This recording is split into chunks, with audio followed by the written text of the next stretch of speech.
Suara mesin pabrik berderu seperti irama musik yang sudah hafal di telinga Om Iqbal. Setiap pagi, pria berusia hampir 40 tahun itu melangkah masuk ke area produksi dengan kemeja biru tua yang sudah menjadi seragam kebanggaannya. Ia sudah bekerja di pabrik plastik Sidoarjo sejak usia 25 tahun. Dan karena itu, semua orang memanggilnya Om Iqbal, bukan Pak Iqbal, bukan juga Bapak Kepala Produksi. Pabrik ini dulunya hanyalah bangunan sederhana di pinggiran kota. Tapi dalam 2 dekade terakhir, ia menjelma menjadi raksasa manis yang mengirimkan jutaan plastik ke seluruh Indonesia, bahkan luar negeri. Setiap bulan selalu ada karyawan baru. Barisan meja produksi makin panjang.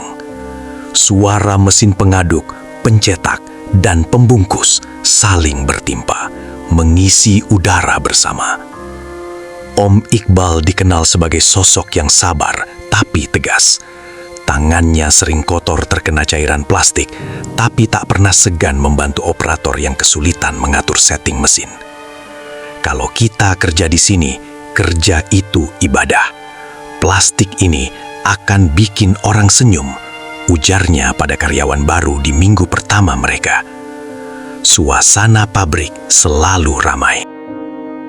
Tawa karyawan bercampur dengan suara rak-rak gudang yang digeser, klakson forklift, dan musik dangdut yang diputar pelan dari radio kecil di pojok ruang istirahat. Banyak yang bilang bekerja di sini seperti bekerja di keluarga besar. Bahkan di luar jam kerja banyak yang nongkrong bareng, saling bantu jika ada yang kesulitan. Namun entah kenapa, sejak awal tahun ini Om Iqbal mulai merasa ada sesuatu yang berbeda. Bukan soal penjualan, justru semakin naik. Bukan soal karyawan, jumlahnya terus bertambah. Tapi rasanya seperti pabrik ini terlalu hidup. Bukan sekadar karena orang-orang di dalamnya, tapi seolah ada sesuatu yang ikut bergerak di antara mesin-mesin itu. Dan pada suatu sore, saat ia berdiri di ujung lorong produksi, Om Iqbal melihat sekilas bayangan seseorang berjalan di belakang deretan mesin. Padahal semua pekerja sedang kumpul di sisi lain ruangan. Ia mengedipkan mata, bayangan itu menghilang. Ah, mungkin cuma pantulan, pikirnya. Tapi ia tak sadar, itu baru awalnya. Beberapa hari setelah insiden bayangan itu, Om Iqbal mencoba melupakan. Baginya, pikiran buruk hanya akan mengganggu fokus kerja. Tapi semakin ia berusaha mengabaikan, semakin sering kejadian aneh itu muncul. Pagi itu, salah satu mesin berjalan sedikit lebih cepat dari biasanya. Om Iqbal mendekat, mencoba mengatur kecepatannya. Tangannya meraih tombol pengatur, tapi tiba-tiba terdengar suara pelan seperti perempuan berbisik di telinganya. "Jangan hentikan aku." Refleks Om Iqbal menoleh. Tak ada siapapun. Semua pekerja sedang di ujung lain merapikan kotak plastik untuk dikirim ke gudang. Ia berdiri beberapa detik memandangi mesin yang terus berputar. Bau campuran plastik yang biasa kini terasa agak menyengat, seperti plastik yang terbakar. Siangnya, saat jam istirahat, Om Iqbal duduk di kantin kecil pabrik. Ia iseng bertanya ke Andi, salah satu operator mesin yang sudah lama bekerja. "Di sini, pernah nggak kamu dengar suara orang manggil, tapi pas dilihat nggak ada orangnya?" Andi mendadak terdiam, matanya mengarah ke meja lain, memastikan tak ada yang mendengar. "Om, jangan ngomong keras-keras. Kalau mau cerita, nanti sore aja." Dan sore harinya, Andi menghampiri. Dengan nada pelan ia berkata, "Kadang, kalau mesin wrapping udah jalan di atas jam 9 malam, suka ada suara perempuan nyanyi. Bukan cuman aku yang dengar. Makanya anak-anak jarang mau lembur di dekat situ. Om Iqbal mencoba tertawa kecil, walau dalam hati ada rasa dingin yang menjalar. Namun malam itu ia sendiri yang kena giliran lembur. Dan benar saja, sekitar pukul 12 malam, suara mesin yang monoton mulai diiringi suara lain. Nyanyian lirih seperti lagu Nina Bobo, tapi nadanya tidak enak didengar. Nada minor sendu, lalu perlahan berubah seperti rintihan. Ia memutuskan melangkah mendekat ke sumber suara. Lampu di lorong mesin redup, hanya cahaya dari panel kontrol yang berkedip. Suara nyanyian semakin jelas, dan di ujung lorong ia melihat sesuatu. Sehelai rambut panjang terjuntai dari atas mesin, bergoyang pelan seolah tertiup angin. Om Iqbal menahan napas, jantungnya berdetak kencang. Ia mencoba melangkah mundur, tapi mesin tiba-tiba berhenti sendiri. Keheningan total. Lalu, suara perempuan itu berbisik lagi, tepat di belakang telinganya. "Giliranmu sebentar lagi." Om Iqbal berbalik cepat. Tidak ada siapapun di sana. Tapi ia tahu ini bukan lagi soal imajinasi. Hari itu dimulai seperti biasa. Truk-truk besar berjejer di halaman pabrik, menunggu giliran untuk memuat kardus berisi plastik segala macam. Gudang menjadi pusat keramaian. Suara forklift menderu, suara rak besi bergeser, dan teriakan mandor memberi instruksi. Om Iqbal sedang memeriksa laporan produksi di ruangannya ketika terdengar teriakan histeris dari arah gudang. Beberapa karyawan berlari melewatinya, wajah mereka pucat. "Om, cepat ke gudang, ada orang jatuh." Ia segera berlari. Begitu sampai, napasnya tercekat. Di lantai beton, tubuh Budi, salah satu pekerja senior gudang, tergeletak tak bergerak. Di sampingnya, beberapa wadah bahan plastik pecah. Plastik yang lain pecah, bercampur dengan darah yang mengalir dari kepalanya. "Dia jatuh dari rak paling atas," kata salah satu karyawan. Rak itu menjulang hampir 6 meter. Om Iqbal menengadah dan bulu kuduknya merinding. Di antara celah rak, ia seperti melihat bayangan seseorang berdiri. Rambut panjang menutupi wajah, memandangi mereka dari atas. Begitu ia berkedip, bayangan itu menghilang. Manajemen pabrik cepat-cepat menutup kasus ini. Mereka menyebutnya kecelakaan kerja dan menyuruh semua karyawan kembali bekerja sore itu juga. Tapi suasana berubah. Orang-orang di gudang bekerja dengan wajah tegang, sesekali melirik ke rak atas seolah takut sesuatu melompat turun. Malamnya, saat Om Iqbal hendak pulang, ia melewati gudang yang kini gelap. Langkahnya terhenti. Dari dalam terdengar suara kardus jatuh berulang kali, padahal ia tahu semua orang sudah pulang. Dengan hati-hati, ia mengintip dari celah pintu. Rak-rak terlihat bergoyang pelan. Lalu dari kegelapan muncul wajah pucat dengan mata melotot menatapnya lurus. "Satu lagi."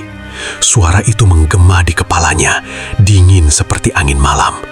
Om Iqbal mundur, menutup pintu secepatnya, dan bergegas pergi.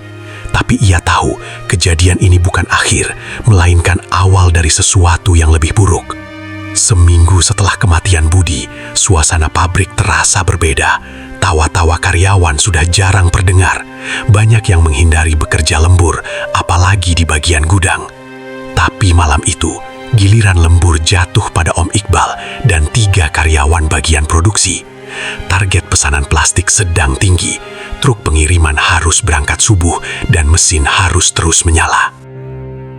Jam menunjukkan pukul 10:15. Udara di dalam pabrik terasa pengap meski kipas besar di langit-langit berputar. Cahaya lampu neon memantul di permukaan mesin yang mengilap. Tapi beberapa lampu di lorong gudang sudah redup, seperti kehabisan tenaga. Awalnya semua berjalan normal. Om Iqbal memeriksa jalannya produksi. sesekali bercakap dengan dua operator mesin. Tapi tepat pukul 23, lampu di lorong produksi mulai berkedip. Mesin cetak melambat, lalu tiba-tiba berhenti sunyi. Lalu terdengar ketukan pelan di dinding belakang mesin. Tok, tok, tok. Lambat tapi teratur. "Siapa itu?" seru Om Iqbal. Tak ada jawaban. Salah satu operator mencoba menyalakan kembali mesin, tapi panel kontrolnya malah berkedip-kedip seperti ada gangguan. Mendadak, dari arah lorong gudang terdengar suara tertawa pelan. Tawa perempuan tinggi panjang seperti mengalun dari dalam tenggorokan. Karyawan yang lain saling pandang, wajah mereka pucat. "Om, itu dari gudang," bisik salah satu karyawan. Om Iqbal memberanikan diri berjalan ke arah suara. Lorong itu gelap, hanya diterangi cahaya redup dari lampu jauh di ujung. Bau melati menguar semakin pekat. Semakin ia mendekat, tawa itu berubah menjadi isakan, lalu menjadi seperti suara orang menggeram.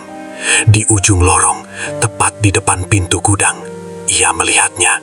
Sosok perempuan bergaun putih, rambut panjang menutupi wajah, berdiri membelakanginya. Bahunya berguncang, seperti sedang menangis. Om Iqbal membeku. Saat ia hendak melangkah mundur, sosok itu perlahan memutar kepalanya ke belakang. Tidak berbalik badan, hanya kepalanya yang berputar nyaris 180 derajat. Dari sela rambutnya terlihat wajah pucat dengan mata hitam pekat, menatap lurus ke arah Om Iqbal. "Jangan berhenti, mesin ini harus terus makan." Lampu lorong tiba-tiba mati total. Saat menyala kembali, sosok itu sudah menghilang, menyisakan bau melati yang semakin menusuk dan suara mesin dari dalam gudang. Padahal gudang seharusnya kosong. Om Iqbal tahu, malam itu pabrik ini tidak hanya memproduksi plastik. Ada sesuatu yang lain yang harus dipuaskan. Pagi itu, Om Iqbal datang lebih awal. Matanya merah. Semalaman ia tak bisa tidur. Bayangan sosok bergaun putih semalam terus menghantui pikirannya. Di kantin pabrik, ia duduk sendirian sambil menatap kopi yang mulai dingin. Dari kejauhan, seorang pria tua berjaket lusuh menghampirinya. Wajahnya keriput, rambutnya memutih. Om Iqbal mengenalnya, Pak Seno, mantan kepala gudang yang sudah pensiun hampir 10 tahun. Pak Seno, kok bisa di sini?" tanya Om Iqbal heran. "Saya cuman lewat. Kebetulan mau titip salam ke beberapa orang," jawabnya sambil tersenyum tipis. Namun, tatapan matanya tampak berat. Setelah sedikit berbasa-basi, Pak Seno mencondongkan badan, suaranya mengecil. "Masih ada ya? Dia itu di sini." Om Iqbal terdiam. Dia siapa? Pak Seno menghela napas panjang. "Kamu kan kepala produksi. Sekarang pasti udah lihat atau dengar sesuatu. Jangan pura-pura nggak tahu. Pabrik ini bukan cuma berdiri dari keringat karyawan Iqbal, tapi juga dari perjanjian." Om Iqbal memandang serius. "Perjanjian apa maksudnya?" Pak Seno menatap kosong ke arah lorong produksi. "Dulu waktu pabrik ini masih baru, penjualannya nggak jalan. Pemilik lama katanya pergi ke tempat yang nggak semua orang berani datangi. Pulang-pulang penjualan langsung naik gila-gilaan. Tapi sejak itu, tiap beberapa tahun sekali, selalu ada yang meninggal di sini. Kecelakaan kerja katanya." Om Iqbal merasa darahnya berdesir. "Jadi Budi itu..." Pak Seno menggeleng pelan. "Dia cuman yang terakhir. Dulu sebelum saya pensiun, ada 2 orang gudang yang mati ketimpa rak. Ada juga sopir yang meninggal tanpa sebab di kabin truk. Semua orang diam karena siapapun yang buka mulut, hidupnya nggak akan lama." Om Iqbal menelan ludah. "Tapi kenapa? Untuk apa semua ini?" Pak Seno menatapnya lekat-lekat. "Pabrik ini harus memberi makan. Kalau enggak, sesuatu yang tinggal di sini akan menagih dengan cara yang lebih kejam." Sebelum Om Iqbal bisa bertanya lebih jauh, suara bel tanda masuk kerja terdengar. Pak Seno berdiri menepuk bahunya. "Kalau kamu mau selamat, jangan pernah sendirian di sini, apalagi di gudang." Lalu ia pergi meninggalkan Om Iqbal dengan kepala penuh tanda tanya dan perasaan yang semakin tak enak. Siang itu, saat Om Iqbal berjalan menuju area produksi, Ia melewati gudang yang pintunya terbuka sedikit. Dari dalam terdengar suara mesin berputar, padahal ia tahu semua mesin gudang seharusnya mati. Dan di sela deru mesin itu, samar-samar terdengar suara perempuan tertawa pelan.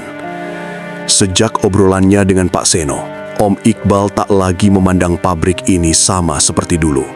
Setiap suara aneh, setiap lampu yang berkedip, terasa seperti tanda bahwa sesuatu sedang mengintai. Hari itu, shift siang berjalan normal.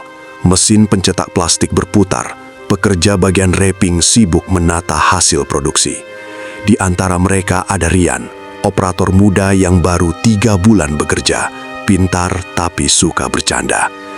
Menjelang sore, tiba-tiba terdengar teriakan dari area mesin pencetak. Semua orang menoleh dan pemandangan mengerikan tersaji di depan mata. Lengan Rian tersangkut di mesin, tubuhnya terguncang-guncang seperti boneka kain. Mesin itu berputar liar, menarik tubuhnya semakin masuk. "Matikan mesinnya cepat!"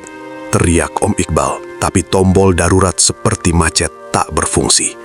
Beberapa detik kemudian, suara mesin mendadak berhenti sendiri, dan Rian sudah tergeletak tak bernyawa. Darahnya mengalir di lantai bercampur serpian plastik.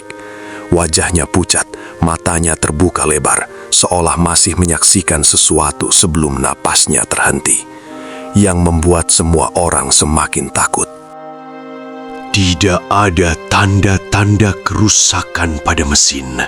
Begitu diperiksa teknisi, mesin itu bekerja normal. Tombol darurat pun kembali berfungsi tanpa masalah. "Ini gak masuk akal," gumam salah satu teknisi gemetar. Malamnya, pabrik dipenuhi aroma melati yang menyengat. Om Iqbal mencoba menenangkan karyawan lain, tapi dalam hati ia tahu ini bukan kecelakaan, ini tumbal berikutnya. Saat semua sudah pulang, Om Iqbal memberanikan diri memeriksa area mesin yang menelan Rian. Lampu di sana redup, dan dari kejauhan ia melihat plastik pembungkus bergerak sendiri, seperti sedang membungkus sesuatu yang tak terlihat. Perlahan, plastik itu jatuh ke lantai, dan di baliknya tampak bekas jejak telapak tangan berdarah mengarah ke lorong gudang.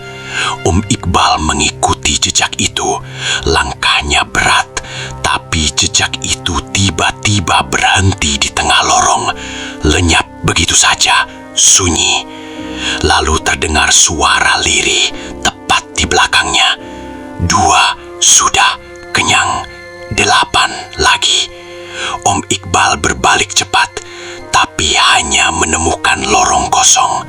Meski begitu, hawa dingin menusuk tulangnya, membuatnya yakin ini baru permulaan. Sejak kematian Rian, rasa takut menjalar di setiap sudut pabrik. Beberapa karyawan mengajukan resign, tapi anehnya banyak yang mengaku tak bisa keluar. Alasannya beragam: kontrak yang tidak bisa dibatalkan, ancaman dari atasan, atau tiba-tiba keluarga mereka jatuh sakit ketika mereka mencoba berhenti. Malam itu, Om Iqbal memutuskan tinggal lebih lama. Ada perasaan aneh yang mendorongnya, campuran rasa curiga dan dorongan untuk mencari kebenaran. Sekitar pukul 12 malam, ia melihat cahaya berkedip dari balik pintu ruang kantor pusat pabrik, tempat biasanya rapat direksi. Ia mendekat pelan. Pintu itu tidak tertutup rapat. Dari celahnya, ia melihat 5 orang pria, termasuk manajer senior, berdiri melingkar di lantai yang diberi garis kapur, membentuk simbol aneh. Di tengah lingkaran itu, ada sebuah baskom besar berisi cairan merah pekat. Di samping baskom terletak beberapa potong pembungkus plastik dan segenggam bahan utama pembuatan plastik, seolah menjadi bagian dari persembahan. Aroma melati bercampur bau anyir darah memenuhi ruangan. Salah satu pria mulai melafalkan mantra dengan suara berat. Tiba-tiba lampu ruangan padam dan hanya nyala lilin yang membuat bayangan mereka menari di dinding. Suara tawa perempuan terdengar jelas, bukan dari salah satu di antara mereka. Suara itu datang dari sudut ruangan yang gelap. Om Iqbal mencoba melihat lebih jelas, dan di sana sesosok wanita bergaun putih, rambutnya terurai panjang, tubuhnya melayang setinggi bahu manusia. "Beri aku makan. Mesin harus tetap hidup." Suara itu bergema di seluruh ruangan, membuat Om Iqbal merinding sampai ke tulang. Salah satu pria mengambil segenggam bahan plastik, mencelupkannya ke cairan merah, lalu menaburkannya ke dalam baskom. Sekejap kemudian, semua lilin padam. Dalam kegelapan, terdengar jeritan pendek, lalu hening. Ketika lampu menyala kembali, sosok wanita itu menghilang. Para pria itu menunduk, lalu membubarkan diri tanpa sepatah kata pun. Mereka meninggalkan ruangan, tidak sadar bahwa Om Iqbal telah menyaksikan semuanya. Om Iqbal mundur perlahan, napasnya memburu. Ia tahu sekarang pabrik ini hidup karena sebuah perjanjian, dan setiap korban adalah harga yang harus dibayar. Tapi sebelum ia berbalik, dari dalam ruang kantor yang kini kosong, terdengar bisikan pelan. "Kamu akan masuk dalam daftar." Sejak malam ia memergoki ritual itu, Om Iqbal tidak bisa lagi bekerja seperti biasa. Setiap kali menatap mesin, ia terbayang wajah-wajah korban. Budi di gudang, Rian di mesin pencetak. Dan kini ia sadar, semua itu bagian dari perjanjian yang tak kasat mata. Pagi itu, ia dipanggil ke ruang manajer senior, Pak Surya. Suasana di ruangan itu dingin meski AC tidak menyala. "Iqbal," suara Pak Surya datar. "Aku dengar kamu keluyuran tengah malam di pabrik. Hati-hati, ada hal-hal yang tidak semua orang perlu tahu." Om Iqbal mencoba berkelit. "Saya cuma periksa mesin, Pak." Pak Surya menatap tajam. "Kalau kamu pintar, jangan cari masalah. Pabrik ini sudah memberi kamu kehidupan puluhan tahun. Jangan sampai kamu kehilangan semuanya." Ancaman itu jelas, tapi yang membuat Om Iqbal lebih takut malamnya, ancaman itu datang dari sisi lain. Pukul 4 pagi dini hari, ia terbangun di rumahnya oleh suara mesin pabrik yang entah bagaimana terdengar dari luar jendela kamarnya. Padahal rumahnya berjarak hampir 5 kilometer dari lokasi pabrik. Rasa penasaran bercampur takut membuatnya membuka jendela. Dan di sana, di halaman rumahnya yang gelap, berdiri sosok wanita bergaun putih. Rambutnya tergerai menutupi wajah, tapi dari sela-selanya terlihat senyum yang terlalu lebar untuk wajah manusia. Tangannya yang pucat memegang pencetak plastik yang penuh bercak darah. "Kamu berikutnya." Om Iqbal terjatuh ke belakang, nafasnya memburu. Begitu ia berani melihat lagi keluar, sosok itu sudah hilang, menyisakan pencetak plastik berdarah yang kini tergeletak di lantai kamarnya, tepat di samping tempat tidur. Keesokan harinya di pabrik, ia mendapati semua orang bekerja seperti biasa, seolah tak ada yang aneh. Tapi tatapan beberapa karyawan senior terasa berbeda, seperti mereka tahu waktunya Om Iqbal sudah dekat. Dan di tengah suara mesin yang menderu, ia kembali mendengar bisikan samar menghitung mundur. 3, 2, 1. Sejak malam ia melihat sosok itu di halaman rumahnya, tubuh Om Iqbal mulai terasa aneh. Awalnya hanya demam ringan, tapi setiap hari suhu tubuhnya naik turun seperti ombak, disertai rasa nyeri menusuk di perut bagian bawah. Obat medis tak memberi hasil, dan dokter yang memeriksanya hanya berkata, "Tidak ada penyakit fisik, semua normal." Namun Om Iqbal tahu ini bukan sakit biasa. Di pabrik, ia semakin sering mendengar suara bisikan, bahkan saat banyak orang di sekelilingnya. Kadang ia merasa seperti ada yang berjalan di belakang, tapi saat menoleh, kosong. Suatu sore, saat ia sedang mengawasi mesin warping, tiba-tiba pandangannya berkunang-kunang. Ia bersandar pada meja kontrol, dan saat itulah ia melihatnya. Semua karyawan di ruangan itu tiba-tiba hilang. Yang tersisa hanyalah deretan mesin yang berjalan sendiri, membungkus sesuatu yang bukan plastik, tapi potongan-potongan tubuh manusia. Om Iqbal menutup mata, berharap ini cuma halusinasi. Tapi saat membuka mata lagi, semua kembali normal. Karyawan bekerja seperti biasa. Tak ada yang memperhatikan dirinya yang pucat dan gemetar. Malamnya, ia terbangun oleh suara berderit dari arah dapur. Ia turun pelan-pelan, dan di meja makan tergeletak setumpuk cetakan plastik. Saat ia menyentuhnya, dari balik tumpukan itu muncul tangan pucat yang mencengkeram pergelangannya erat. Sosok wanita bergaun putih muncul dari kegelapan. Matanya merah menyala. "Sudah kubilang, giliranmu." Sekejap kemudian, Om Iqbal tersadar. Ia kembali di kamar. Keringat membanjiri tubuhnya, tapi di perutnya kini ada bekas 5 jari lebam, tanda jengkaman yang nyata. Hari demi hari, tubuhnya semakin lemah. Ia tak lagi mampu memimpin produksi seperti dulu. Setiap kali menutup mata, ia melihat bayangan korban-korban sebelumnya berdiri di lorong pabrik, menatapnya tanpa ekspresi, seakan menunggu.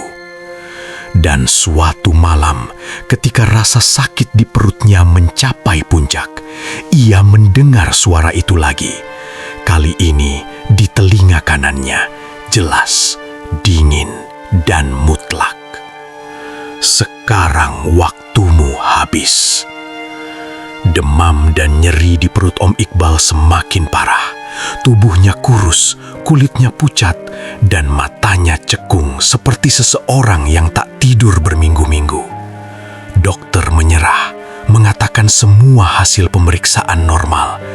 Tapi Om Iqbal tahu, penyakit ini berasal dari sesuatu yang tak bisa disentuh medis. Malam terakhirnya datang tanpa peringatan. Hujan deras mengguyur Sidoarjo. Petir sesekali menyambar langit. Om Iqbal terbaring di tempat tidur. Napasnya terengah. Keringat dingin membasahi seluruh tubuhnya. Di tengah suara hujan, ia mendengar deru mesin pabrik semakin keras, seolah seluruh jalur produksi dipindahkan ke dalam rumahnya. Pintu kamar terbuka sendiri. Sosok wanita bergaun putih itu melayang masuk. Rambutnya terurai basah, meneteskan air ke lantai. Di tangannya, ia membawa sebungkus plastik merah darah. Ia mendekat, lalu meletakkan plastik itu di dada Om Iqbal. "Mesin sudah makan, sekarang giliranku." Sejurus kemudian, Om Iqbal merasakan sesuatu merenggut nafas terakhirnya. Tubuhnya kaku, matanya terbuka menatap kosong ke langit-langit. Keesokan harinya, kabar kematiannya menyebar di pabrik. Beberapa minggu kemudian, tanpa alasan jelas, pabrik plastik Sidoarjo menutup operasinya. Mesin-mesin yang dulunya hidup siang malam kini membisu. Halaman pabrik dipenuhi rumput liar. Ratusan karyawan kehilangan pekerjaan, dan bangunan itu perlahan membusuk. Namun meski pabrik itu mati, terornya tidak. Warga yang melintas malam-malam sering mendengar suara mesin berputar dari dalam gedung kosong. Ada juga yang melihat sosok wanita berambut panjang berdiri di jendela. Ia menatap jalan dengan mata merah menyala. Hingga hari ini, tak ada yang berani mendekat setelah matahari terbenam. Pabrik itu telah menjadi legenda. Pabrik Kuntilanak Sidoarjo, tempat di mana harga kesuksesan dibayar dengan nyawa. Kadang yang tampak manis di luar, menyimpan pahit yang mematikan di dalam. Jangan pernah tergoda hasil instan atau jalan pintas, karena kita tak pernah tahu harga yang harus dibayar, dan selalu hati-hati dimanapun berada, sebab tak semua yang berdiri di dekat kita adalah manusia. Sampai jumpa di cerita berikutnya, dan tentunya semakin mencekam dan horor. Semoga terhibur. Terima kasih.